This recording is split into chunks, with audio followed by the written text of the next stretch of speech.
இதுக்கு மிஞ்சின அல்டிமேட் எதுவுமே இல்லை. அதாவது எத்தனை விதமான பக்திகள் இருக்கலாம். ஒரு இதில் ஒருத்தர் கிரேட், பக்தி விதானத்தில், அந்த விதானத்தில், இதில் கிரேட், அதில் தப்பே இல்லை. பட் இன் ரியாலிட்டி மோட்ச முக்தி அடைகிற ஆத்ம ஞானத்தை நீங்கள் அடையணும்னா அதுக்கு தேவை ஒன் அண்ட் ஒன்லி கிரியா தான்.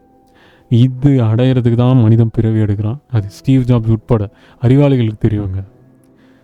சில அதாவது மனிதர்களை முட்டால் சொல்லலை, சில மனிதர்கள் அந்த அளவுக்கு கர்மா உள்ளே அடங்கியிருக்கு. அதனால் அவங்களால அந்த சிந்தனை சக்திக்கு வராது. பக்கத்திலே பல கோடி பிஸ்னஸ் பண்ணுற அளவுக்கு டேலண்ட் இருக்கும். ஆனால் அந்த டேலண்ட் உள்ளே இருக்குன்னே தெரியாது. ஆனால் தனக்குள்ளே தான் இருக்குது. அந்த மாதிரி டேலண்ட்டு தான் நிறைய பேருக்குள்ளே இருக்குது. இல்லை கோடி சம்பாதிக்கிற டேலண்ட் உங்களுக்குள்ளே இருக்குது. இந்த மாதிரி ஒரு நாள் நம்பி தான் ரஜினிகாந்த் அப்படின்ற ஒருத்தர் வெளியில் வந்தார்.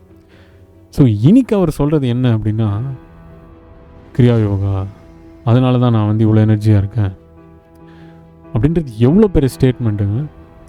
நான் சரக்கு அடிக்கிறதுனால எனர்ஜியாக இருக்கேன், தம் அடிக்கிறதுனால எனர்ஜியாக இருக்கேன்னு சொல்லலை.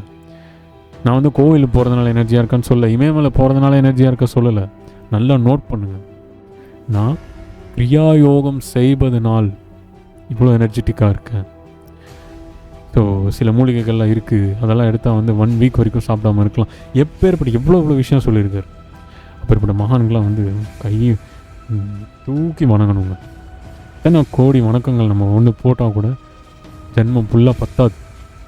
நம்ம எல்லோரும் யோசிக்க வேண்டியது என்னென்னா, அப்பேற்பட்டவர் சொன்ன அந்த கிரியாயோகத்தை இதர் YSS ஆர் இப்போ நம்ம இங்கேயும் சொல்லிக் கொடுக்குறோம்.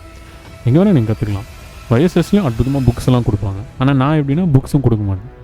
நான் ஃபுல் அண்ட் ஃபுல் உங்கள் ஆத்மா ஆத்மா ஆத்மா ஆத்மா அந்த ஆத்ம ஞானத்தை மட்டும் உணருங்க. அது உள்ளதான் எல்லாம் இருக்குது, உள்ளதான் எல்லாம் இருக்குன்றதை உணருங்க அப்படின்ற ப்ராசஸ் தான் நான் சொல்லிக் கொடுக்குறது எல்லாருக்கும்.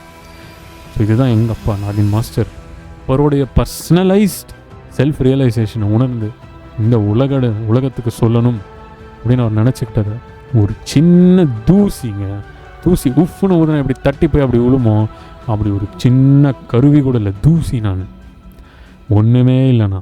நிறைய பேர் என்ன சொல்லுவாங்க, குருஜி ஜி ஐயா சாமி அப்படின்னு. எதுவுமே இல்லைண்ணா, தூசிண்ணா. அப்பேற்பட்ட தூசி சொல்கிறதே இவ்வளோ பவர்ஃபுல்லாக இருக்குன்னா, அப்பேற்பட்ட பாபாஜி அதோடைய மேலே மேலே மேலே மேலே போகிற அந்த இறைவன் எப்பேற்பட்ட பவர்ஃபுல்ன்றதை உணருங்க. இன்னைக்கு உணருங்க.